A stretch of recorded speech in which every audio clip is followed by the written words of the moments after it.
Maliban sa mga top players tulad nila LeBron, KD at Steph Curry, isa sa mga inaabangan ko every NBA season ay yung production ng mga underrated players or yung mga players na merong superstar potential. Kaya sa videong ito, isi-share ko ang 5 underrated players na sa tingin ko ay magkakaroon ng meaningful production this NBA season. Kaya kung handa na kayo, simulan na natin tong videong ito. Ben Simmons. Opo, sa tingin ko si Ben Simmons ay underrated, lalong-lalo na this year. Former number 1 overall pick, 3-time All-Star at naging sentro sa James Harden trade. Sa tingin ko magkakaroon ng bounce back year si Ben Simmons ngayon. Posting career low sa scoring, assists, rebounds at steals, maraming nagsasabi na on a decline o pababa na yung level of performance ni Ben Simmons.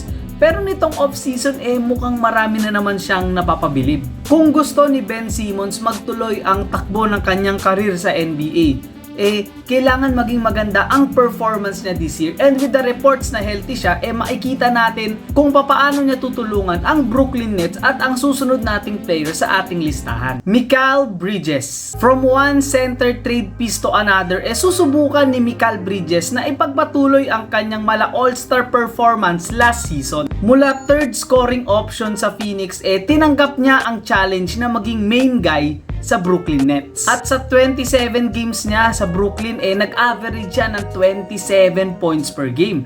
At kung ipagpapatuloy niya to, hindi malabong maging all-star si Mikal Bridges this season. Nakapasok ang Brooklyn Nets sa playoffs last year kasi nga nadala sila ni Kevin Durant at ni Kyrie Irving nung naglalaro pa sila doon. Nasustain naman ito nila Mikal Bridges, Cam Johnson at nila Spencer Dinwiddie, pero sa kasamaang palad na-sweep sila ng Philadelphia 76ers. Ngayong first full season ni Mikal Bridges sa Brooklyn, madala niya kaya ang team sa playoffs at pumasok kaya siya sa All-Star this year?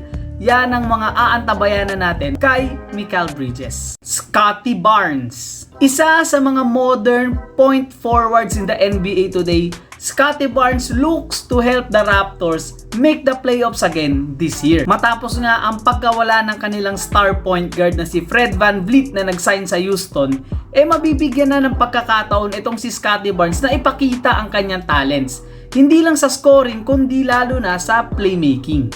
Kaya kung titignan natin yung lineup ng Toronto this year, medyo kulang talaga sila in terms of playmaking. Kaya kailangan mag-step up nito ni Scottie Barnes. And with his talent, hindi na ako magugulat kung meron siyang mga laro this year na mag-a-average siya ng triple-double. Tutulungan ni Scottie Barnes ang kanyang mga teammates tulad nila FIBA MVP Dennis Schroeder, OG Anunoby at former All-Star Pascal Siakam. A young and exciting team to watch sa Eastern Conference ay ito ang Toronto Raptors. At ang leader at motor ng kanilang offense, walang iba kundi si Scottie Barnes. RJ Barrett.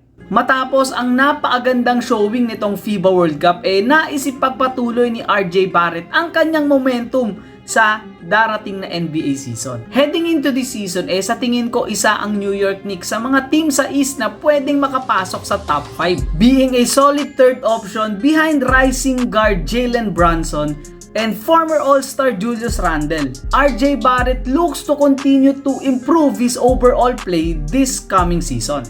Yung slashing ability niya is top-notch and it will help create scoring opportunities, of course, para sa sarili niya at sa kanyang mga teammates.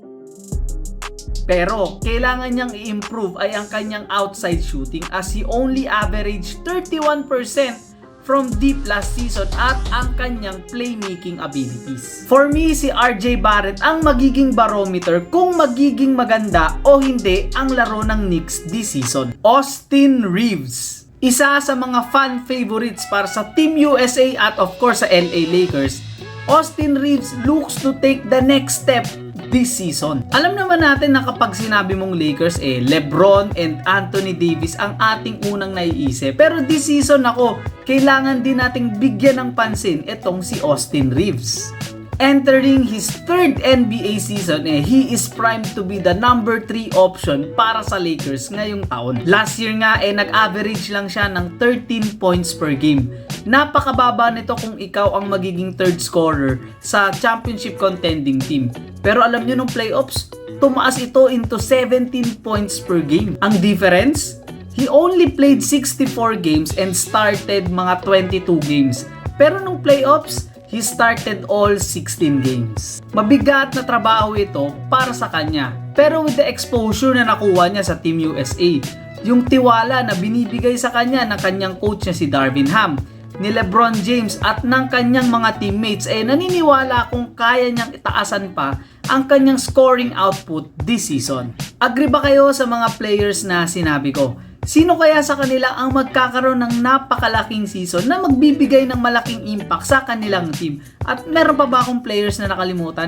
Let me know your thoughts in the comment section below at maraming salamat sa laging pagsuporta sa aking videos. Hanggang sa susunod kong content, peace!